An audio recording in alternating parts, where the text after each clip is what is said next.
مهمترین دغدغه کسایی که شروع میکنن به کاهش وزن اینه که چجوری و از طریق چه کارهایی، چه داروهایی بتونن جلوی ریزش پوستشون یا شل شدن پوستشون رو بگیرن. و این دغدغه خیلی بزرگیه و واقعا هم هست.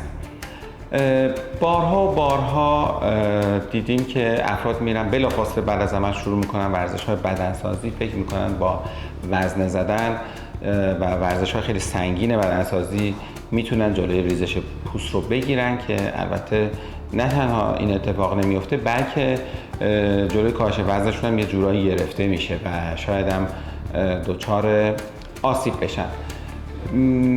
حتما باید طبق یک برنامه مشخص تحت نظر پزشک بخواید این اقدامات ورزشی بعد از عمل رو انجام بدید. ببینید ورزش‌های سنگین، حتی دویدن بعد از عمل با اون وزن بالا قطعاً آسیب بهتون میزنه. حداقل آسیب به زانوها، مهرهای کمر هست و خب آسیب‌های قلبی مهمی هم ممکنه که ایجاد بشه.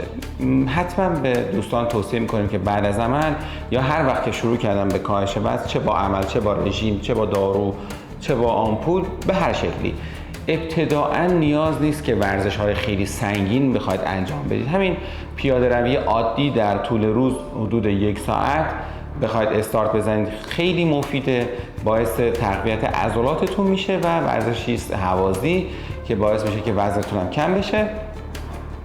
و تا زمانی که به یه وزن مناسبی نرسیدید که ورزش سنگین درش آسیب به قسمت‌های مختلف بدنتون نزنه، همین رو ادامه بدید. یعنی بیشتر از این ما انتظاری از کسایی که میخوان لاغر بشن نداریم و نخواهیم داشت. همین که به وزن نزدیک نرمالتون رسیدید میتونید از ورزش‌هایی که برای بدنسازی هست استفاده کنید. هم استراکچر بدنتون به قول معروف خوب دیده بشه، هم اینکه جاهایی از بدن که دوست دارید حجم پیدا بکنه حتما حجم پیدا بکنه.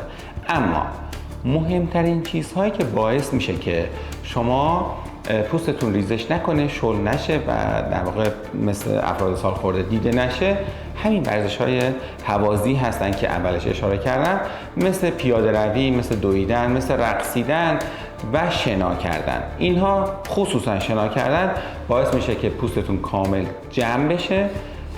البته این صحبتایی که میکنم برای BMI زیر 45 در افراد زیر 45 ساله. بالاتر طبیعتا خب یه مقدار ریزش پوست خواهید داشت، اما اون افراد هم باز با شنا کردن و ورزش‌های هوازی میتونن جلوی این ریزش رو بگیرن. پس دقت بکنید، ورزش‌های هوازی مثل پیاده روی، دویدن، رقصیدن و شنا کردن خیلی بهتون کمک میکنه. سعی کنید تا زمانی که وزنتون به نزدیک نرمال نرسیده از ورزش‌های سنگین و قدرتی پرهیز کنید. نه بهتون آسیب میزنه، نه باعث استوپ وزنتون میشه. کسایی که زمانی که هنوز به وزن نرمال نرسیده بخوام ورزش‌های سنگین وزن برداری اینا شروع کنن، طبیعتاً استوپ کاهش وزن پیدا میکنن، اما در واقع دارن عضلات افزایش پیدا میکنه در این افراد و عضله خیلی سنگین‌تر از چربی، شاید حتی سایزشون هم کمتر بشه، اما رو ترازو سنگین‌تر ممکنه نشون بدن. هیچ اشکالی نداره. و نکته پایانی این که میتونیم از آمپول‌های در واقع استروئیدی برای تولید عضلات استفاده بکنیم یا نه. کسایی که تو دوره‌های خاصی شرکت میکنن تحت نظر حتما مربی و رژیم، یعنی متخصص رژیم غذایی، میتونید استفاده بکنید به شرطی که مشکلات زمینه‌ای نداشته باشید و پزشکتون حتما شما رو ببینه و در واقع هیچ کنتراندیکاسیونی نداشته باشید. میتونید استفاده بکنید از این داروها. امیدوارم که حتما به وزن نرمالتون برسید و بدون عارضه با هیکلی بسیار بسیار زیبا و سالم.